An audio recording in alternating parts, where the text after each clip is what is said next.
Buenos dias, buenos tardes, mga amigos, mga amigas, mga kumpanyeros, mga kumpanyeras. Magandang araw po sa inyong lahat. Ito pong muli ang inyong lingkod, Attorney Rene Bueno. Bueno, sa episode na to ay medyo itatabi muna natin ang mga usaping pampolitika sapagkat kung ilang linggo na natin pinag-uusapan to.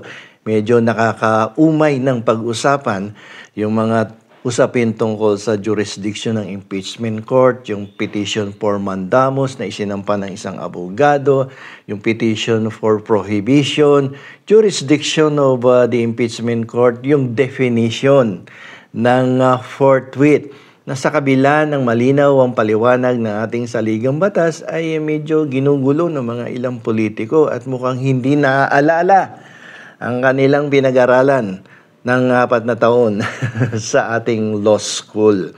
So, dahil dyan, medyo lumihis muna tayo at ang pag-uusapan natin ay tungkol sa junk food. Particularly, ang ating ehemplo dito ay yung piatos at yung cheese curls at kung ano ba ang nagiging epekto ng patuloy na consumption ng mga junk food na piatos at cheese curls sa ating mga kokote. Alam nyo sa aking nabasa, ang mga junk food pala na to na nagko-contain na mga sweet, salty, fatty flavors ay nakakasira sa ating pangkahalatang kalusugan, particularly sa ating kokote, sa ating memorya, lalong-lalo na doon sa mga short-term memory at pati na din sa mga long-term memory. Sinisira pala nito ang ating concentration kapag tayo ay nag-aaral. No, nire-reduce nito yung ating ability na makapag-memorize o makapag-stack ng knowledge sa ating kokote. Yung ability to learn nababawasan. So kung kayo ay mga magulang at mayroong mga pinag-aaral pang mga anak, kapag nakikita nyo silang nag-aaral, nagbabasa ng libro, ay pagbawalan ninyong kumain ng mga junk food sapagkat bukod sa pisikal na kalusugan ay sinisira nito ang function, ang cognitive function, ang pag-andar ng ating kokote at utak at definitely hindi mataas ang makukuhang grado ng ating mga estudyante kapag pinamihasan ninyong kumakain ng mga junk food. Kaya pala ako, nung ako'y nag-aaral sa law school, ako'y working student at ako'y dumadating sa eskwelahan mga 4:30.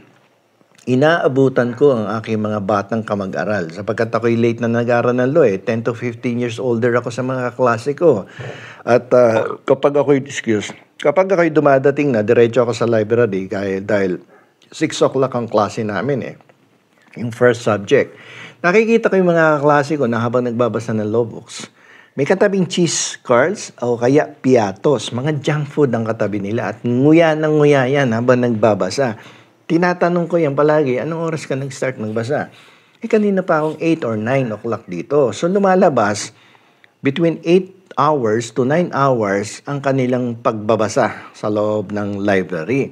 Pero ako po'y nagtataka sapagkat kapag ando doon na sila sa loob ng classroom at tinanong ng mga professor tungkol sa aming mga assignment na mga cases, ay karamihan na, hindi naman lahat, ay hindi makapagbigay ng tamang sagot, mga accurate na answer base doon sa mga assignment ng cases.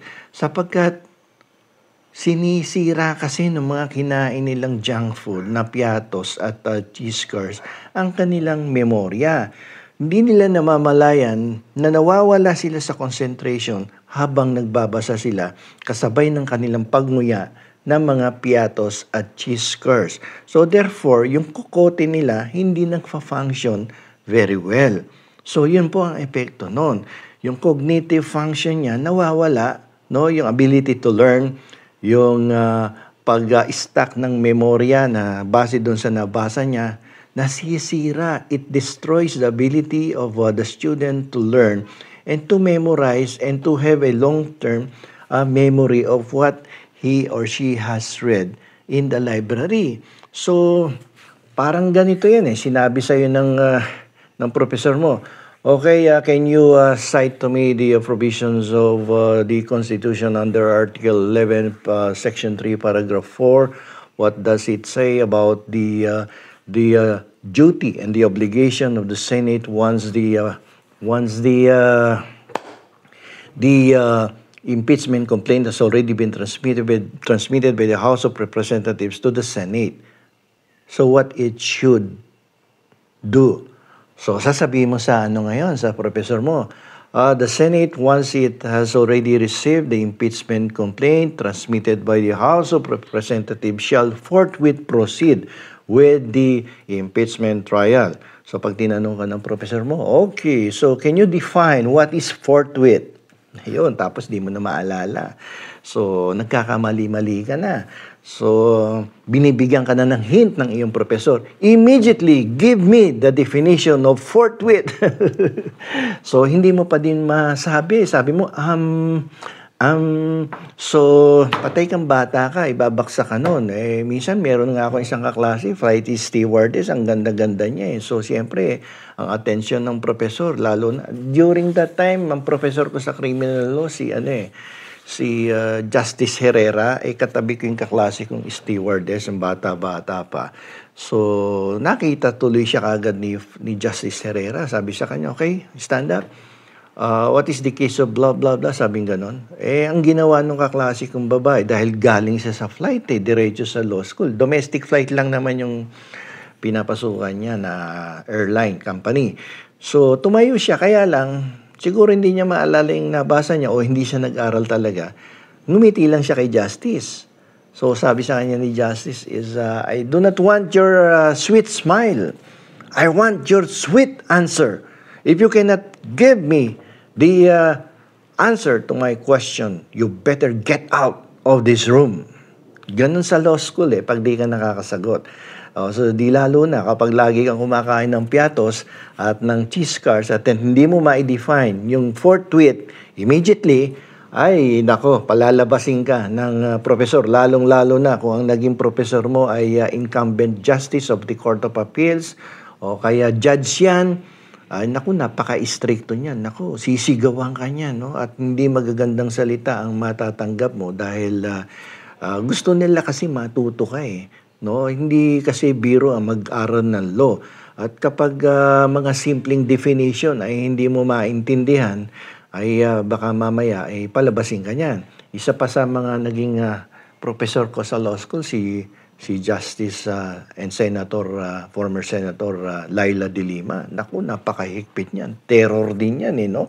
Kapag hindi ka makasagot yan, naku, yan, tumataas ang boses niyan at medyo nakakahiya pag di mo nasasagot. So, better na kapag kayo ay nag-aaral, miskin hindi sa law school, miskin ka sa college or elementary or high school ka pa lang, iwasan ninyo ang pagkain ng mga junk food katulad ng piatos at cheese curds sapagkat ito ay nagpapahina sa function ng inyong mga kokote.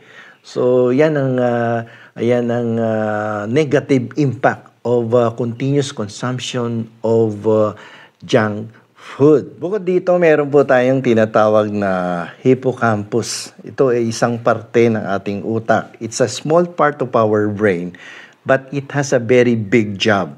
No? At the hippocampus is responsible for functions as the learning ability of every person, yung kanyang ability to have a short and long-term memory, yung kanyang visual memory, at pati na din yung kanyang verbal memory na kung saan matatandaan niya talaga yung lahat ng words, language, statement na kanyang nabasa sa libro o kanyang base sa kanyang pakikipag-usap sa ibang tao. Pinalalakas niya yan.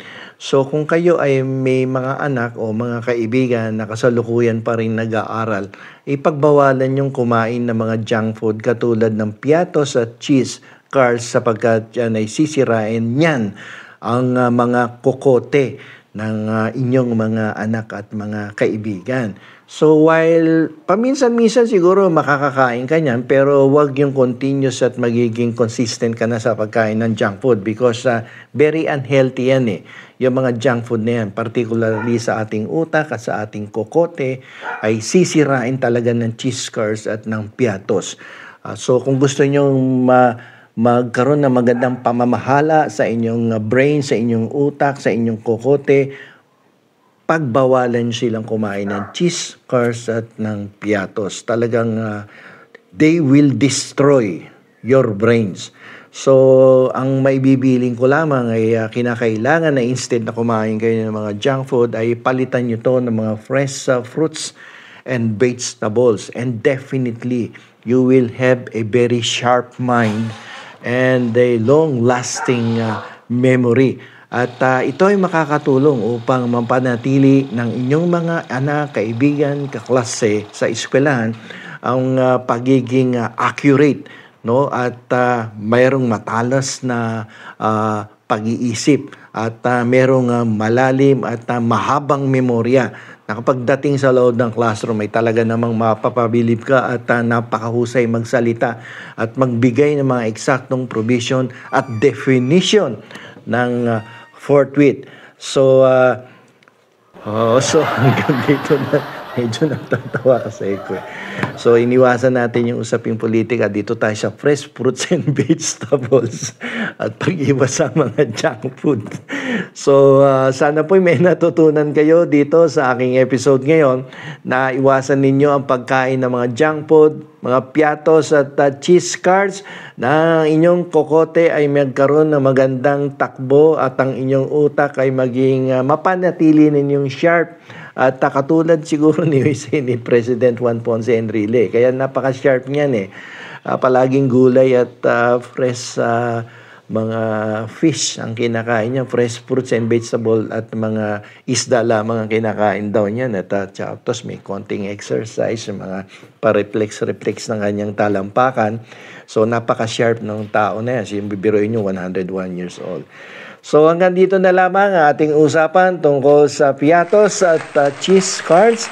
At sana po ay tandaan ninyo na imbes na kayo ay magkonsumo ng mga cheese curds at piatos na sisirain ng inyong kokote at upang ang inyong kokote at utak ay mapanatili ninyong accurate, precise, sharp at brilliant ay kumain ng fresh fruits and vegetables at mga isda lamang ang panatilihin ninyong intake at nang kayo ay sigurado ako maganda ang grade na makukuha ng inyong mga anak sa kanilang mga eskwelahan. So hanggang dito na lamang po. Ito pong muli ang inyong lingkod, Attorney Rene Bueno.